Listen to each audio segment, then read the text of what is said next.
Hello दोस्तों, course और career के इस वीडियो में आपका एक बार फिर स्वागत है। आज की इस वीडियो में बात करेंगे एक बहुत बड़े अपडेट की, जो बहुत ही इंपॉर्टेंट अपडेट है, आपको पता होना चाहिए। अगर आप पैरामेडिकल फील्ड से जुड़े हैं तो या आप डी फार्मा कर रहे हैं, अगर आप कर रहे हैं या आपका कोई रिलेटिव हो सकता है, आपके कोई फैमिली मेंबर्स हैं, तो आपको ये अपडेट पता होना चाहिए, बिकॉज बहुत ही ज़्यादा इंपॉर्टेंट है। और ये समझिए एक बड़ी मुसीबत सामने आ चुकी है उन लोगों के लिए जो डी फार्मा कर रहे हैं या करने की प्लानिंग कर रहे हैं।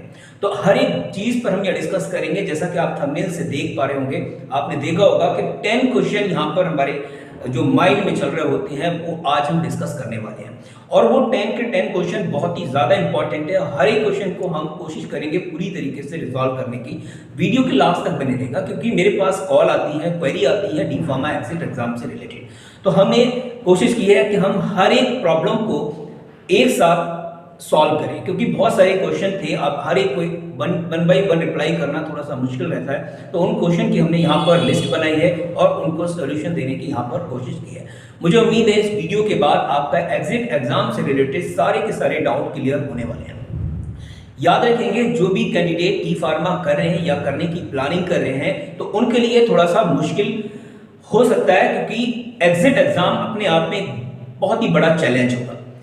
2022 में या 2023 में कब से इंप्लीमेंट होगा वो भी हम इस वीडियो में डिस्कस करेंगे। लैंग्वेज क्या होगी, क्वेश्चन का जो भी पैटर्न है, क्वेश्चन पेपर कितने घंटे का रहेगा, सिलेबस क्या रहेगा, हर एक चीज पर हम ये डिस्कस करेंगे वन बाय वन। ये 10 क्वेश्चन है हमारे सामने और इन सभी पर हम ये डिस्कस करने वाले हैं।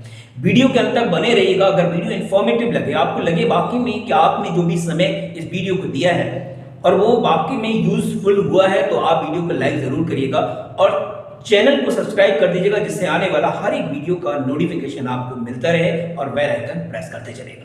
चलिए समझते हैं और डीपली डिस्कस करेंगे इस पे। पहला क्वेश्चन हमारा बनता है, जैसा आप देख पा रहे हैं कि 2022 के जो पास आउट कैंडिडेट हैं, क्या उनको एग्जिट एग्जाम देना पड़ेगा या 2023 के? एक चीज हमें यहाँ पर क्लियर करनी है कि अभी तक जो भी पीसीआई ने किस बोर्ड को ये रिस्पॉन्सिबिलिटी दे रखी है, कौन सी अथॉरिटी होगी जिस लोग इस एग्जाम को कंडक्ट कराएगी, तो अभी क्लेरिफाई नहीं हुआ है, फाइनली क्लेरिफाई नहीं हुआ। तब तक के लिए उन्होंने कहा है कि जिस तरीके से पीसीआई रजिस्ट्रेशन कर रही है उसको कंटिन्यूअसली करते रहना है।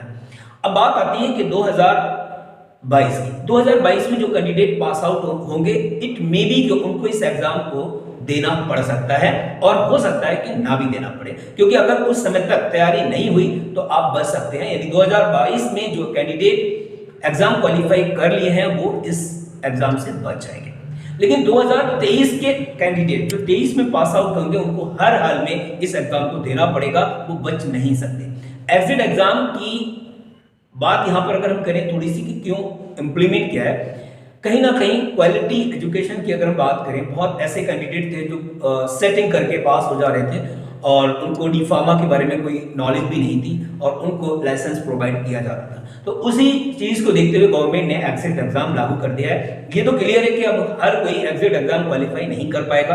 अगर आप एग्जिट एग्जाम क्वालिफाई कर रहे हैं तो आपको कौन कौन सा सिलेबस पढ़ना पड़ेगा वो भी हम इस वीडियो में डिस्कस करेंगे। तो 2023 के कैंडिडेट हर हाल में अपने आप को रेडी रखें, उनको एग्जाम देना ही देना है। 2022 वाले जो पास आउट के कैंडिडेट हैं उनके लिए रिलैक्सेशन हो भी सकता है और तब तक अगर तैयारी हो गई कंप्लीट तो उनको भी एग्जाम देना पड़ सकता है। पॉइंट नंबर अगर हम 2 की बात करें, एग्जिट एग्जाम कब होगा, इसका थोड़ा सा मुश्किल ये है कि एकदम से एग्जैक्ट कहना कि इस डेट में होगा, ये थोड़ा सा मुश्किल है। तैयारी चल रही है, जिस दिन फाइनल तैयारी हो जाएगी उसी दिन डेट इसकी आ जाएगी और फिर 2022 के कैंडिडेट हो या 23 के कोई भी हो उसको ये एग्जाम देना पड़ेगा। अगर हम बात करें सिलेबस क्या होगा, पॉइंट नंबर 3 हमारा जो है वो है सिलेबस को लेकर। देखिए, अब मान के चलें कि अगर आपने डी फार्मा के 2 साल स्टडी की और बहुत सीरियस होकर पढ़ाई नहीं की है, तो अब आप एग्जिट एग्जाम फेस करने जा रहे हैं, तो अब आपको पढ़ना पड़ेगा वही सिलेबस जो डी फार्मा में फर्स्ट ईयर और सेकंड ईयर में आप पढ़ रहे होते हैं, सेम सिलेबस आपको पढ़ना पड़ेगा अपनी प्रिपरेशन के लिए। एग्जिट एग्जाम में यही सिलेबस आने वाला है, कोई हटके कोई सीधा उधर से कोई चीजें नहीं आएगी। तीसरा जो अगला हमारा जो पॉइंट है, पॉइंट नंबर 4, पेपर कितने होंगे, ये क्वेश्चन बनता है। पेपर कितने होंगे मतलब कम से कम और ज्यादा से ज्यादा, ये चीजें बिल्कुल क्लियर होनी। 3 पेपर होने वाले हैं और हर एक पेपर 3 घंटे का होगा। आप समझिए कितना बड़ा एक एग्जाम इन्होंने कंडक्ट कराने की प्लानिंग चल रही है। 3 एग्जाम होनी है और तीनों एग्जाम याद रखेंगे 3-3 घंटे के होने वाले हैं।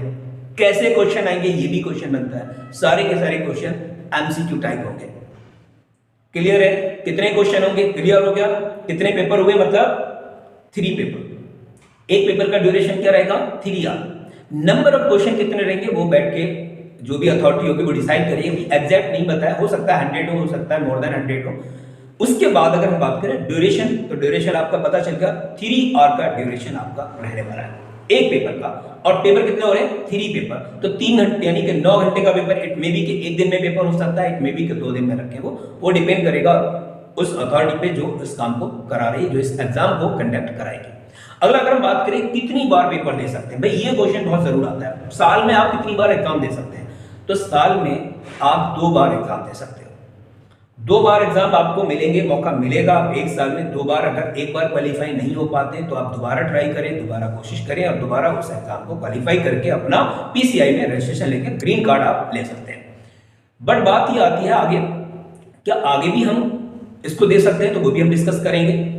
उसके बाद है पास होने का क्राइटेरिया क्या है। भाई एग्जाम हमने दे दिए, 3 पेपर हुए और 3 पेपर 3-3 घंटे के हैं। नंबर ऑफ क्वेश्चन अभी हम डिसाइड नहीं कर पा रहे क्योंकि एग्जैक्ट नंबर ऑफ क्वेश्चन का अपडेट नहीं है। तो 3 घंटे का पेपर है, 3-3 पेपर होंगे। हर एक पेपर में पास होना कंपलसरी है। पास होने का जो क्राइटेरिया है वो है आपका 50 मार्क्स, यानी कि 50% आपको मार्क्स लेके आने हैं हर एक पेपर में। ऐसा नहीं है कि 3 पेपर है और ओवरऑल आपने 50% लिया, एक में 40, एक में 50, एक में 60 हो गया, टोटल मिला के आपने 50% आपका हो गया तो आप पास हो जाएंगे। ऐसा बिल्कुल भी नहीं है। आपको फर्स्ट पेपर में भी 50% लाना है, सेकंड पेपर में 50%, थर्ड पेपर में भी 50% मार्क्स लेके आने ही होंगे। तो ये एक बहुत ही बड़ा चैलेंज है, बहुत बड़ा एग्जाम होने वाला है। अगर आपने सीरियस होकर स्टडी नहीं की तो फिर आपका बहुत मुश्किल हो जाएगा आपका ग्रीन कार्ड बनना। इसीलिए अगर आप 2022 में अपने फर्स्ट ईयर में एग्जाम एडमिशन लिया है डी फार्मा का, तो आप आज ही से अभी से लग जाएं, स्टडी करें, सीरियस हो जाएं, जिससे कि आप अच्छे से तैयारी करेंगे। और अच्छे से अगर आप तैयारी कर पाते हैं तो डेफिनेटली आपका जो भी एग्जैक्ट एग्जाम है वो क्वालिफाई हो जाएगा। अगर हम बात करें लैंग्वेज की, जो सबसे ज्यादा इंपॉर्टेंट है, यहां पर आपको शॉक लगने वाला है। शॉक किसको लगे?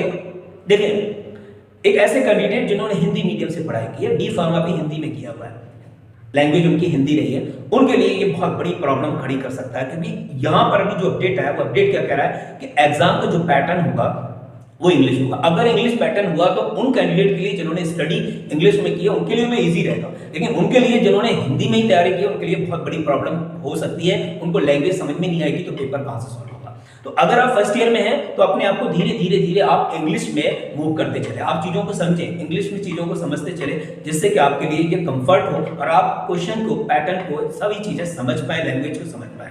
तो ये बहुत बड़ी मुसीबत बन सकती है उन कैंडिडेट के लिए जिन्होंने हिंदी मीडियम से पढ़ाई की है।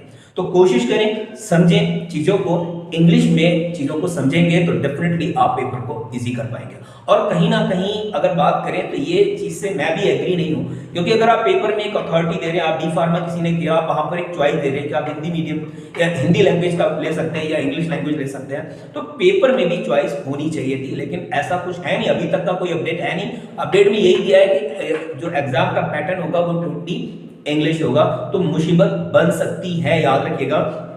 उसके बाद अगर हम पॉइंट नंबर 10 की बात करें तो नंबर ऑफ अटेम्प्ट क्या है।